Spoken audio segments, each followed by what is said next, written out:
네, 안녕하세요. 숨은 부금을 찾아드리는 손해사정사 드일입니다. 손사님, 네. 고객분들께서 가장 많이 가입하시는 진단비는 어떤 걸까요? 네, 아무래도 보험회사에서 가장 많이 홍보하고 판매하고 있는 암 진단비 아니겠습니까?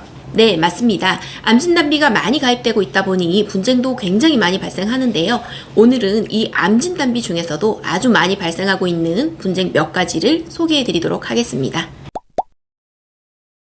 갑상선암의 경우 소외감으로 지급되는 부분에 대해서는 고객 여러분들께서도 거의 다 알고 있으시지 않나요? 네, 맞습니다. 그럼 어떤 부분이 분쟁이 되고 있는지 설명 한번 부탁드릴게요. 갑상선암이 주변 림프로 전이되는 경우에는 갑상선암 코드인 C73 코드와 전이암 코드인 C77 코드가 동시에 부여되는 경우가 많은데요.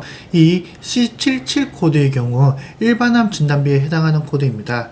보험회사의 경우 원발암인 갑상선암 코드인 C73으로 시작했기 때문에 소외감으로 주장하고요. 고객 측에서는 일반암 보험금으로 지급받기를 원하다 보니까 분쟁이 많이 발생하고 있습니다. 이 부분은 가입한 약관과 계약 당시의 내용 등을 종합하여 검토해야만 하고요. 금액 차이가 상당히 있기 때문에 자세한 부분은 손해사정사를 통한 상담이 필요합니다. 요즘 대장 내시경에서 유암종 진단 받으시는 분들이 굉장히 많으신데요. 네, 맞습니다. 유암종은 카시노이드라고도 하고요. 신경 내분비 종양이라고도 합니다. 직장에서 발견되는 경우가 많습니다. 그럼 이 유암종 왜 분쟁이 많이 있을까요? 네, 유암종의 경우 KCD, 즉 한국질병사인분류표에 따라서 암 진단비에 해당될 수도 있고 경계성 종양으로 될 수도 있습니다. 따라서 의사들 사이에서도 D37.5 경계성 종양으로 판단하는 의사도 계시고요. C20 일반암으로 진단하는 의사도 있습니다. 이 경우 당연히 보험회사에서는 적게 주려고 하는 것이 아니겠습니까? 네, 그렇죠. 보험회사에서는 경계성 종양으로 지급하려고 하고 고객 측에서는 일반암으로 지급받기 원하기 때문에 여기에서 발생하는 분쟁이 많이 있습니다. 최근 국가 검진을 하시는 분들이 증가하면서 여성암 검진에서 자궁경부 이형성이 많이 진단되고 있습니다. 네, 자궁경부 이형성증의 경우 자궁경부 세포 검사를 받고 진단되는 경우가 많습니다. 그럼 이 자궁경부 이형성이 분쟁이 되는 내용은 어떤 부분일까요? 네, 자궁경부 이형성증의 경우 N87 진단이 되는 경우가 대부분인데요.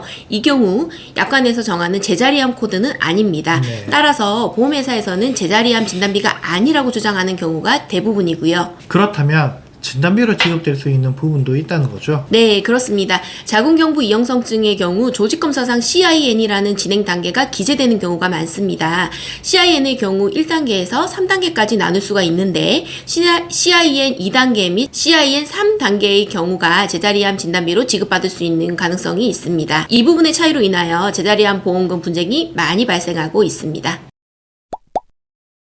방광암도 분쟁이 많이 일어나는 암이라고요? 네, 방광암의 경우 60대에서 70대 남성에게 많이 발생하는 암입니다. 손사님, 그러면 이 방광암의 분쟁의 이유도 설명 한번 부탁드릴게요. 방광암의 경우 근층을 침범하지 않는 표재성 방광암과 근층을 침범한 침륜성 방광암으로 구분되는데요. 이 둘 다 C코드 진단, 즉 C67.9 진단이 내려진다는 데 있습니다. C코드지만 보험금을 지급하지 않는다는 거군요. 네, 그렇습니다. 똑같은 방광암이라고 하더라도 보험회사에서는 표재성의 경우 D코드, 즉 제자리암 D09를 주장합니다.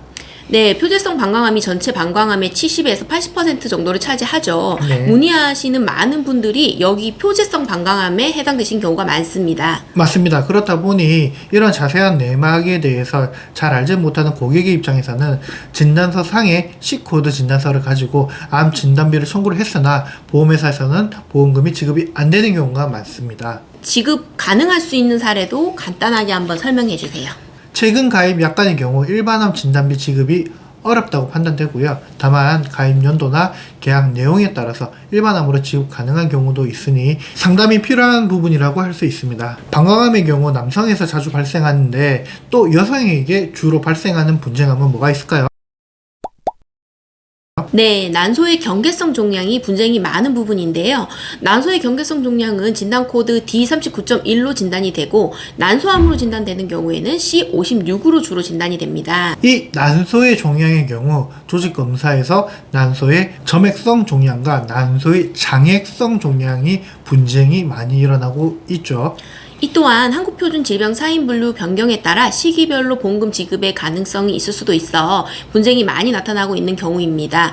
이 부분 역시 방광암의 경우처럼 가입 시기나 계약 내용에 따라 보험금 지급이 달라질 수 있으니 손해사정 상담을 받아보시는 것이 좋겠습니다. 근데 오늘은 암보험에 대해서 분쟁이 많이 발생하고 있는 5가지에 대해서 알아보았습니다. 상기 5가지의 경우 보험회사에서도 지급이 잘 이루어지지 않아 보험회사와 고객과의 분쟁이 상당히 많이 일어나고 있습니다. 앞에서 알려드린 5가지에 해당되신다면 일단 손해사정 상담을 받아보시고 보험 청구하시는 것을 추천드립니다. 오늘 영상이 도움이 되셨다면 좋아요와 구독 부탁드리고 보험금과 관련한 상담이 필요하시다면 저희 손해사정사들로 연락주세요. 친절하게 상담 도와드리겠습니다. 오늘도 시청해주셔서 감사합니다.